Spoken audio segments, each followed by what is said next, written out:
Hello, everybody. Welcome to Friday, another Talk Money with Tom show today. We're here to answer your questions. You can send in those questions now. Ask Tom, talkmoneywithtom.com. Put them into the chat. We basically cover three main areas, right? Retirement planning, investing, asset management, and then, of course, tax planning. And what we're trying to do is just, create an educational environment where people can learn more about the financial side of retirement, hopefully having a better financial side of the retirement in the end. And we believe even if you have an advisor like us, it's still a good idea to have more knowledge about these areas so you can converse and maybe have more, guidance as to what's happening with your situation. And so we have our channel, which you can subscribe to. That's a great place to maybe see some of the different things. We have lots of different subjects we cover.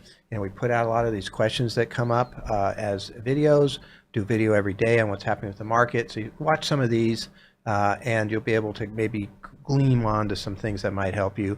And of course, we're here for an appointment if you need to. We can, go to our website. There's a link here on the site. Go to the book appointment button up in the corner and schedule a time to meet with, Easton and I for 30 minutes, face-to-face, video, phone, whatever works best for you. So look forward to, being able to help you today. So feel free to start sending in those questions. We have some that we got from clients this week and things that come from our strategy sessions that we'll be covering too. So I do, of course, always like to cover what I saw happening in the stock market this week, kind of a summary of everything. And let's start off with the signals, actually. So right now, our stock market signals for both fast and slow are red. Have been that way for a little while now. And you can see why the market's been coming down. We've had, kind of a big down week here. Now, our bond signals, interestingly enough, we have a green on our fast signal and red on the slow. And what's happening in the bond market, it seems to be kind of hitting some support levels, bouncing around. We've been going from green to red, back and forth. That's very typical for a bottoming, motion that it kind of flashes a bit. So anyway, at the moment, we're, invested back into the bond market on our IRA type of accounts and still sitting in T-bills, at the moment on our non-IRA accounts. So this chart that I'm showing you here goes back, kind of shows the 2008 downturn and where we're at right now. And I'm trying to pull things back in terms of time, at least somewhat so, because one of the things that really helps, I think, when the markets start to get volatile or down like they are, is kind of look at the big picture. Where are we all together and how is this all playing out?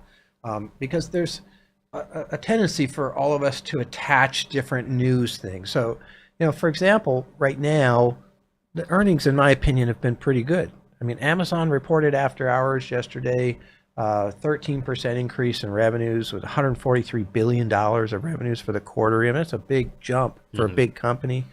We had almost 4.9%, gross domestic product reported for the quarter, which is outstanding, actually. And retail sales, consumers are spending money is essentially what's happening. Yep. You can see it with Amazon.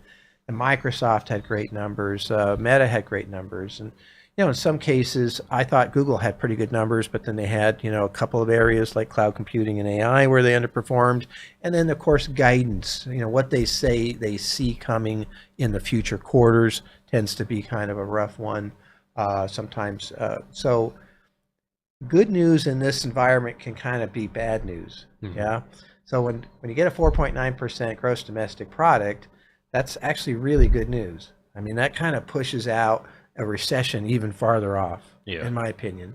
It might even take out some of the worst case scenario recessions that could happen with that much growth and what have you. But nonetheless, when you take a look at that number, you'd think, oh, things are great. But the market looks at that and actually came down that day because there's some concerns that the economy's too hot. The Fed Reserve is still going to have to raise rates. And, all of these pieces that happen. And the problem is that the Fed has overraised rates historically several times and caused some really big downturns. In their defense, it's very, very difficult to do what they're trying to do. They look at data that's coming in now. Okay, we just had this 4.9% gross domestic product growth, and we have to decide what to do, move rates up, and that effect won't happen for 3 to 18 months. And so that's where it gets really hard to comprehend. So they raise rates, and then all of a sudden they find out that they did too much a year from now. They're taking educated guesses. Yes. And they often have overdone it one way or another. They'll leave rates down too long, which is a criticism for this particular spike in inflation, or they'll raise rates too much, which happened, in hindsight in 2008 and 2000. These are the things that are kind of driving the market right now. The situation in Israel, I think, is really bothering the market. You can see the motion. And when you sit in front of the computers like we do, and watch the market kind of minute by minute, and you see different news pieces, you can tell where the market has concerns. Mm-hmm. Not so concerned with what's happening one way or another in the House with the speaker and such. And as Americans, we are probably, because there's legislation that needs to be done and things. We got to keep the government open, by November 17th. But those don't seem to move the market much. But when you see stuff coming across the screen about what's happening in Israel and some developments there, the market moves. When you see the GDP come and anything that the Federal Reserve might be thinking about or talking about, the market moves. Anything the Federal Reserve says. So you can kind of focus on those important areas as far as that goes. But I drew two lines, a little bit hard to see because I've got such a long-term chart here, but we're in our support zone now between 4,050 and 4,200.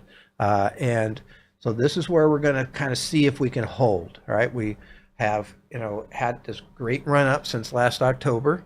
And now we're back into the support zone. So I think this is kind of a normal thing. I think I'm not too concerned at this point in time. Doesn't mean the market won't go down, but it does mean that you have to kind of, Charles Dow, who did the Dow Jones Industrial Index average, he created that. He also created the Wall Street Journal, what have you. And he had a saying basically that the primary trend is still in place until proven otherwise. And so we'll talk about, what that means to prove it. But I do want to do one thing I think is kind of fascinating here.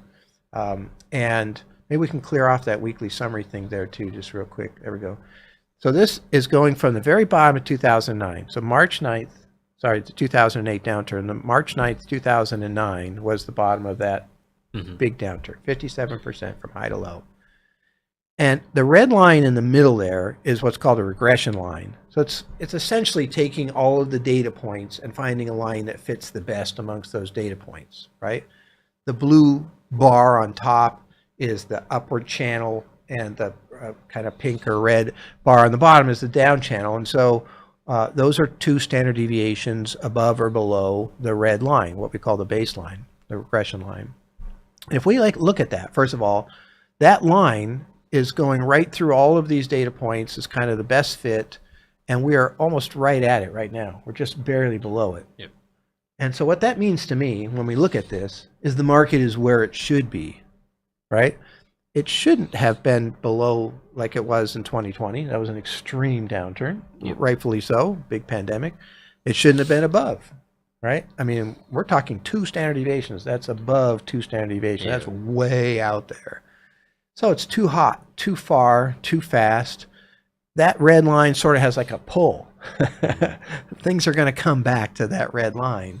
And that's where we are. And I think this is one of the things, we get locked. Oh, we're having this situation with Israel. We're having a speaker scenario. We've got a government might shut down. We have inflation. But we're right where we should be, right? On the long-term trend, looking back at this particular, uptrend that started in 2008, we're right where we should be. Now, maybe that changes or something, but that massive trend is still in place, and we're right there where we should be. And I think that's important to just kind of remember some of the long-term aspects.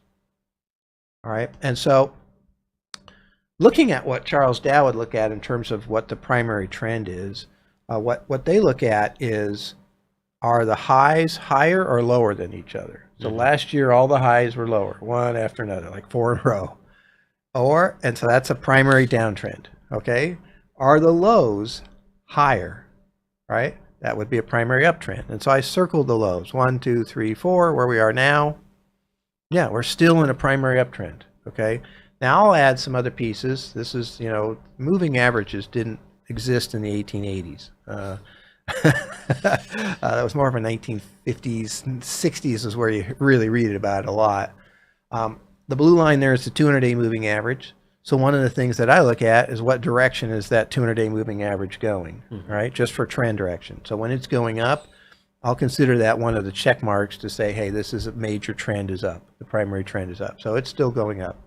The other thing I look at is that 50-day moving average. Is it above the 200-day moving average? I'm not so concerned whether it's going up or down, just above or below. And so when it goes above, it's called the golden cross, which we saw back in February of this year. Not bad, all right? When it goes below, that's called the death cross, which is what it did last year, I think about late March. And so something to pay attention to. Now we're still above, right? So again, that's another piece that means primary trend is up. So we don't have any proof yet that the primary trend has changed. And so you want to invest as if, and continue to hold in there as if this is going to continue to go. And that's kind of the simple part of this, in terms of how you might want to look at this. Now, if you look at the bond market, much different scenario. Yeah. 200-day moving average is going down, right? The highs are lower as we go. The 50-day moving average is below the 200-day moving average, right? So the bond market, we have a different system of kind of dealing with that because that's in a primary down direction, right?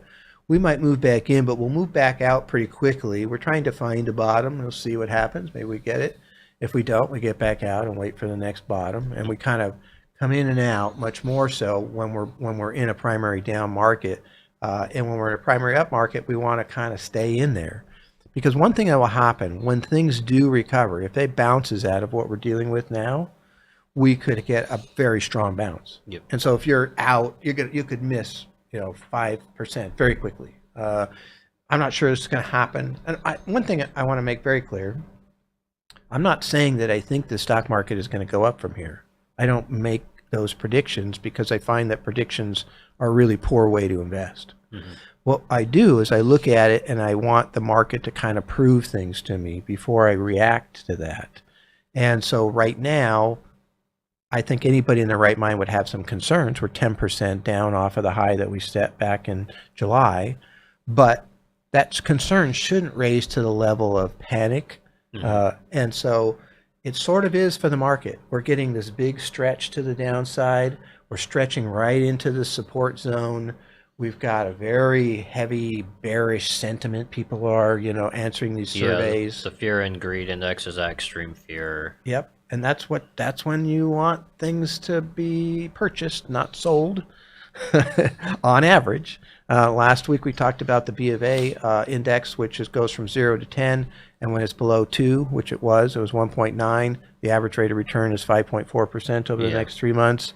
And so, here we are. We've got this extreme stretch, extreme fear, and so these are times to really be maybe more opportunistic with what you're looking at, especially when the 50-day moving average is above the 200-day moving average. When that changes, then you change that thought process, okay? Mm-hmm. But until that happens, that's important. And so we need to see some, resolution, settlement in Israel, I believe, right? To see a market that's really going to move here. Because I think that particular powder keg that's there is just enough with all the other things going on to say, okay, I don't want to take a lot of extra risk right now, okay? And so it's kind of adding to that pressure. We need to see something happen there on a positive basis. I don't know where that's going to end up or how long that's going to take, but that's one piece. The other thing is we need to see inflation continuing to come down, right? That's the other big, it's the Fed and Israel. Those are the two biggies in my opinion right now. And so today we got the report from the favored measure of inflation for the Federal Reserve, PCE, Personal Consumption Expenditure Index. So this is a basket of goods that the Fed favors. This is a core PCE, so it doesn't include food and energy. And again, this is what the Fed looks at. When they're talking about getting to 2%, they're talking about this. This was just reported today. It's at 3.7. Okay, but the trend is important to me. And so this is versus last year, 3.7% higher. So prices are still going up, but they're not going up. It was at 7.7%. So it's going up at a slower pace. And the trend is down. Now, it's not down as much as I'd like to see it. I wish it was falling faster. Yeah, but to be falling fast with inflation is a recession. That's exactly right. It would take something really falling apart in a softer landing zone, like we're in now so far. You would end up with a more of a gliding down of Yeah. inflation, and it would take longer, where we might not get to 2% for a year, right? Yeah. From where we are at this pace. Now, so that's pretty good. We did see one thing that bothered the market a little bit today in that same report. You can look at inflation versus last year. So if we look at, okay, September of this year versus September of last year, that's what we just looked at, 3.7%. We can also look at September versus August of this year, and then August versus July, you can go back. And so you can see it was 0.3%. If you take 0.3% times 12, that's 3.6. That's still higher than the 2% target. And so it's a pretty big jump for 1 month. Now I show you the last 3 years. And there's a lot of really big jumps in there you can see. But what I'm looking at here is the last 4 months. Got a 0.2, a 0.2, a 0.1, and a 0.3, right?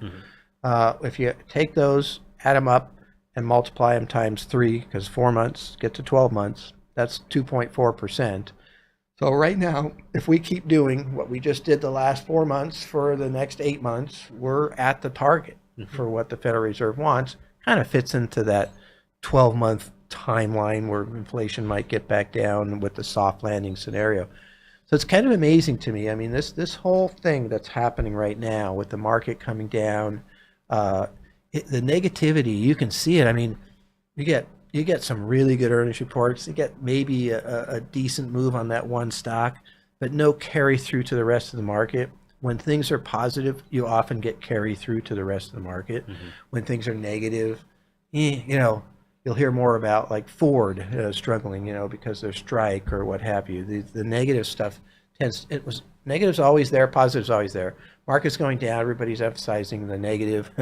When market's going up, they're emphasizing positive, even though that news is still there if you just hunt for it. And so right now the market is in a very negative place. I don't think that's a terrible thing. Again, we're in the support zone. Fall at the bottom of that support zone, that's a different story. Right? So I'll be watching that. It makes me nervous in the sense that, you can be standing on the edge of the cliff and be completely safe, but you're not as safe as you were when you were 10 or 15 feet back from the edge of the cliff, right? So as we get closer to the bottom of that support zone, I get more nervous, just like anybody else, because, it could mean a directional change. We'll have to do something about that. I hope it isn't, because I'd like to see this market continuing to go. I think there's a lot of good things out there that are happening, because, ultimately a big gross domestic product growth, like 4.9%, is bad in an inflationary environment, but it's still not bad, right? It just isn't. We're having too much growth. Well, okay, it's not great, but it's not a bad thing like having, a negative growth, which is where the recessions come in and what causes the really big downturns. So anyway, that's what's happening for the week. In my opinion, kind of the summary, focus on Israel, focus on stuff that the Federal Reserve would look at, PCE, the GDP reports, the job reports, those types of things are what the Fed will be talking about. The Fed meets next week, Tuesday, Wednesday, right? And will come out. Right now, the futures market is betting a 99.4% probability that there'll be no rate increase in November. And that seems to be what we're hearing from the Fed in their interviews also, that they're looking at a pause. But we'll see what happens. The next meeting, of course, will be December, as far as that goes. So anyway, that's what's going on this week. Thank you for watching the summary. Look forward to being able to kind of summarize this again next week. All right, so what are our first questions? What can we expect from next week's Federal Reserve meeting? Next week's Federal Reserve meeting, I think no interest rate increase. 99.4%, is what the market is betting of no increase. So I think the Fed will follow that. They will, of course, continue. The Fed is probably quite pleased to a certain degree to see what's happening in the markets. Number one, stock market's down 10% from its high at the end of July. They helped that with their rhetoric, and you'll hear a lot higher for longer, right? That's the thing we're all hearing now. We're going to keep it higher for longer, which is fine, just not too long, So that's the hard part. That's where the Fed really struggles because they don't have a crystal ball either. And so, and there's no dot plot or statement of economic projection coming out of this meeting, because that is another way that they kind of communicate what's happening. So what we'll be hearing is just, we've had a slew of governors coming out for interviews. They're in that, I must be in the blackout period right Yeah, they're now in the because blackout there's period now. nothing happening. And so, once it's over, we'll have them all out there just talking about how much they think rates have to come up. And once in a while, like 1 out of 3 or 4 of those interviews, one of them will say, maybe we're okay where we're at. There's some more, measured comments. But they're probably also, to a certain degree, okay with what's happening in the bond market, although that's getting a little hairy.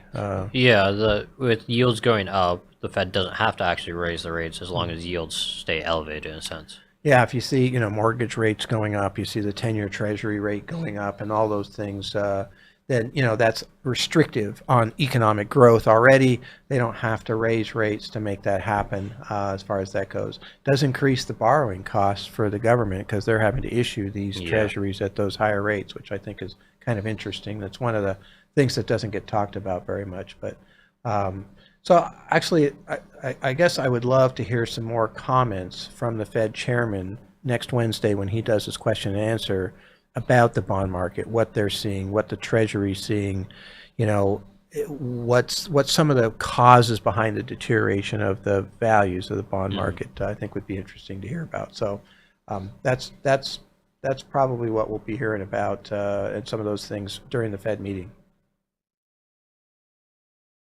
I have some long-term bond funds and single-issue bonds.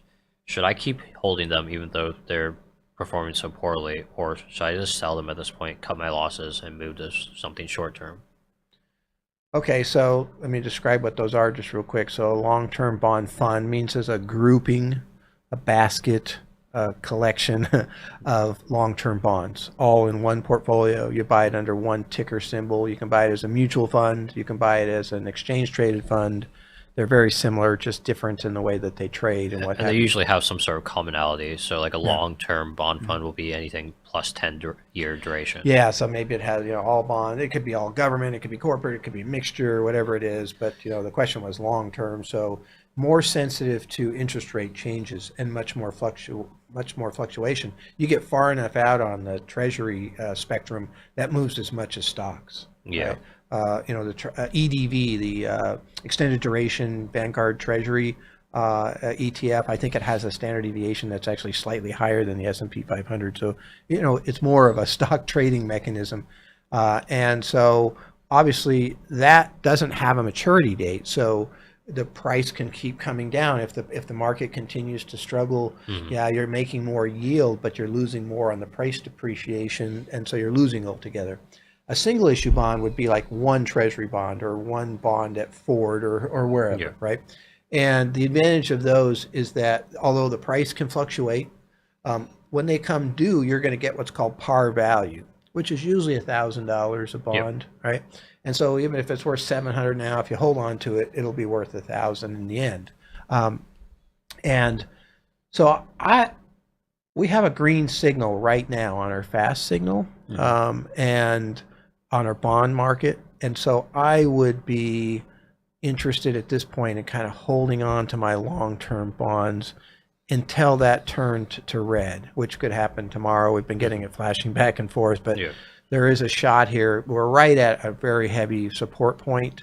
The market has already had a lot of fall. It's very stretched to the downside, right? So maybe wait until a red signal comes through on the bond and then deal with it. However, there are some caveats to that. It depends on where it is. Yeah. Do I have a big gain for some reason because I've had it for a long time and I would have to pay a capital gain? That would change maybe my calculus as to whether I sell it. Do I have a loss? Because that might be advantageous to take it. Yeah, is it a taxable account or a tax deferred or tax-free account? Yeah, it could be in my IRAs and the tax consequences don't matter. I'm just looking at purely return basis. If it's in my IRA, I probably keep it for now. When that signal right there goes to red, I probably sell it. I probably keep my single issue bond, especially if it's got a decent yield. you know, Especially if you trust the company right, too. exactly. If you feel like they're going out of business, that's a different deal, you know. But if it's a treasury or something, you know, a 20-year treasury or whatever, because we just had the 20-year treasury auction, last week? Yeah. It went pretty well. So, you know, somebody bought a bunch of 20-year treasury bonds.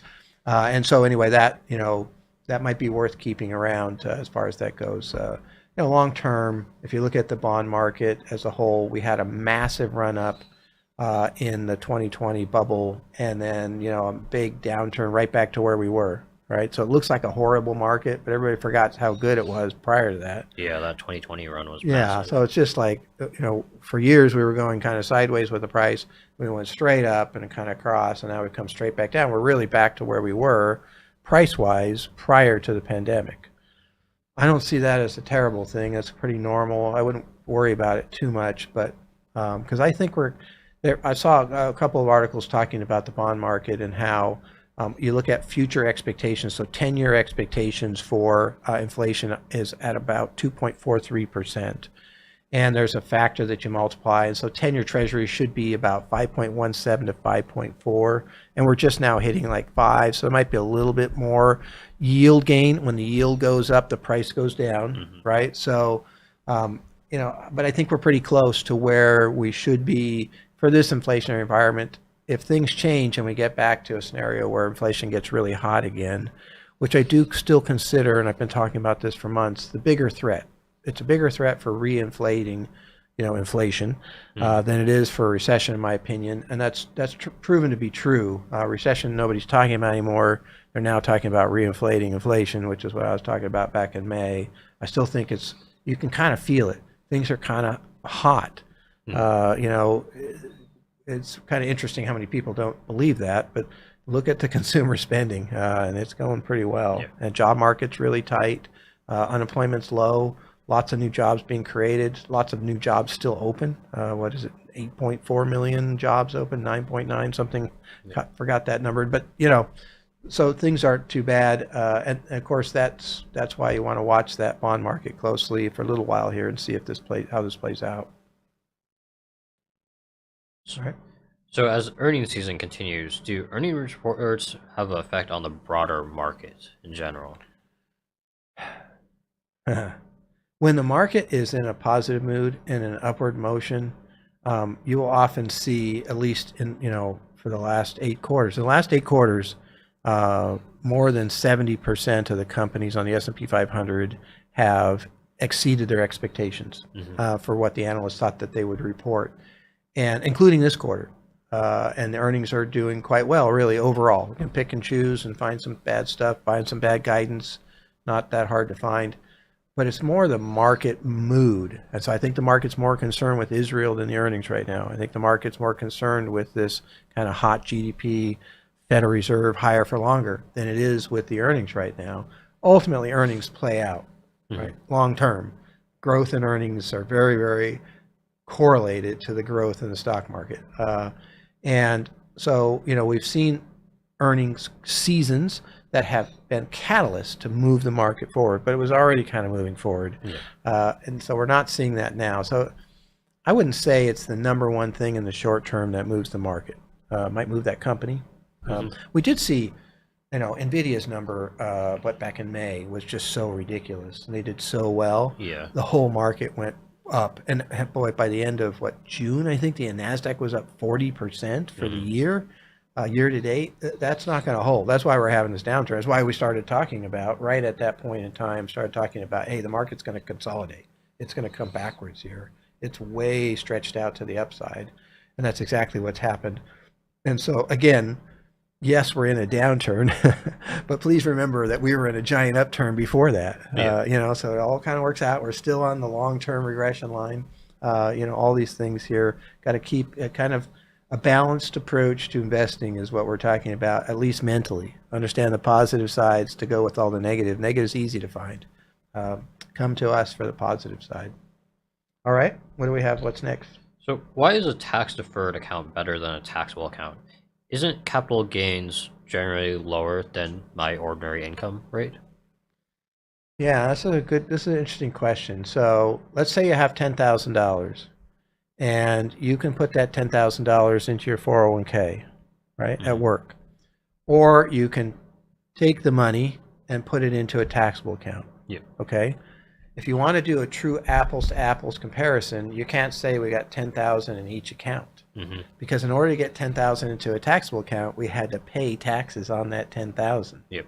Let's just say, for example, your taxes are 20% overall, state and federal, and so you end up with 8,000. So I take 10,000 in a 401k and $8,000 in a taxable account, and I run those next to each other, and then I cash the taxable account out at the end. Let's say they both made the same rate of return. I'm going to pay more tax because it's probably going to be, at least in today's brackets, 22, 24% versus say 15% for capital gains on a Fed basis, right? Ignoring the state for a moment. And so what happens there is that one of the reasons tax deferred does so well is because that extra $2,000, that's the government's money, right? You're compounding that. You're keeping that. It's growing. That $2,000 is growing. And so the $8,000 in the taxable account is having to catch up 25% in this case. Got to get from 8,000 to 2,000. That's a 25% gain to catch up to the other one. And so that's where tax deferred really has some advantages over taxable, and why so many people max out their 401ks and whatnot too. It can be really, really advantageous. The question wasn't about the Roth IRA, the tax-free, which is really a fascinating conversation, because now you're taking that $8,000 because you had to pay taxes on it to get in there, but it's growing tax-free. So the tax bracket at the end of the taxable account would have been 15% to cash it out, but it's 0 for the Roth. So I think that's kind of an interesting question too. So I do like the Roth. If I was to rank them, the Roth and the tax deferred, they're really close. Yeah, and like with a taxable account, there's always tax drag. So each trade you make, let's say I gain 10% each year, you're gonna pay. Let's say you're in the middle capital gains tax bracket, you're only gonna get 0.85% of that, or 85% of those gains for each year, versus the 100% in a tax deferred account or a tax free account. Exactly right. You make 10%, you get to keep 8.5 of it if you traded it. Yeah. Right. Versus, hey, I did that same trade in my tax deferred account, I keep all of it. So I keep that extra 15% in this case every year to compound and continue to compound. And again, I'm taking some of the government's money and continuing to grow it at my rate of return. Eventually I have to pay. And this is the one big downside to the tax deferred arena. And a lot of people don't realize this. We deal with retirement. We get it. We see what happens when you have a really big tax deferred account. At 73 and beyond, you have to start taking money out of those. And it's a first world problem. It's a good thing to have, believe me, but it's still a problem. We hear about it constantly, because what happens is your tax bracket is quite high. You have to take out $250,000 or something from your big 401k. Again, first world problem. But now you're maxing out possibly the cost of your Medicare. I've forgotten the numbers, but it goes from like 169, 68 right now for the lowest cost on the Medicare, because Medicare is means tested based on your income, and if you're filing joint income and what have you. We won't get into all that, but it can go quite high. I think it's over $600 at the highest level per month. So that's a big difference. I mean, it's like 3 times more, give or take.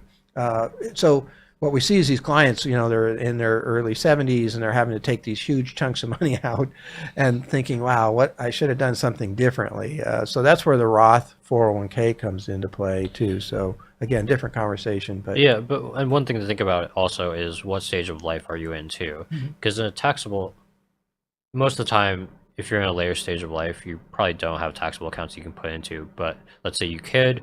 The nice thing about with a taxable account is there's step up. So if you were to pass, you can step that up. That's right. Tax deferred, you don't have any of that. No, that's right. Exactly right. From a beneficiary standpoint, if you have a $1 million gain in a stock inside your 401k, somebody's going to have to pay that out, right? In some form or fashion, a requirement of distribution, or the 10-year rule, the 5-year rule, whatever it is. And where if it's in a taxable account, that step up would mean that $1 million gain just disappears. And if that beneficiary wanted to sell it at that point, theoretically it'd have basically no gain.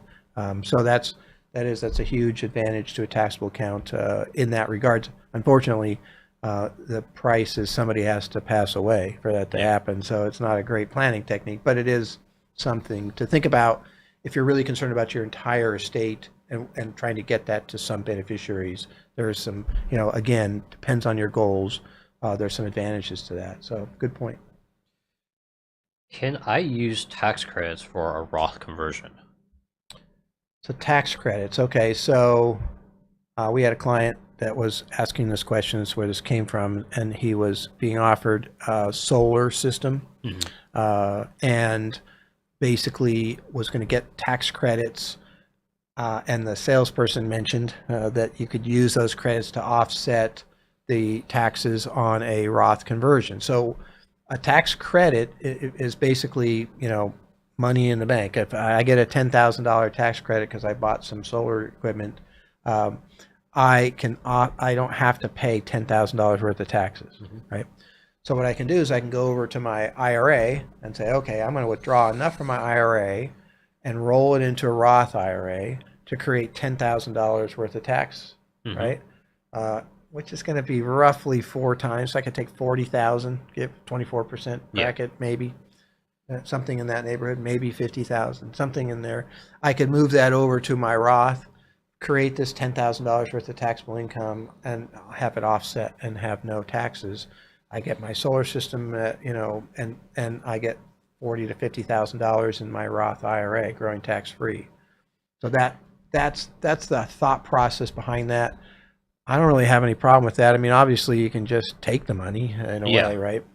So it really depends. Do you need that money for something, or you want to use it for a trip or something now, or do you want to save it for the future? With a Roth, you're kind of putting that money in for the future. Yeah, there are different types of credits also, right? Somewhere that get, if you don't owe $10,000 worth and you have a $10,000 credit, someone will pay you the difference, right? What do they call that? Refundable? Yeah, refundable. And some of them don't, right? Where maybe you can use it the next year for the rest. So if I get $8,000 worth. So, there's a lot of different things that go into that. But in terms of the question, can I use it to offset taxes for Roth conversion? Yes. It's a good planning technique. If you have those tax credits and you are in a place where you're thinking about Roth conversion, maybe it's a good way to use it.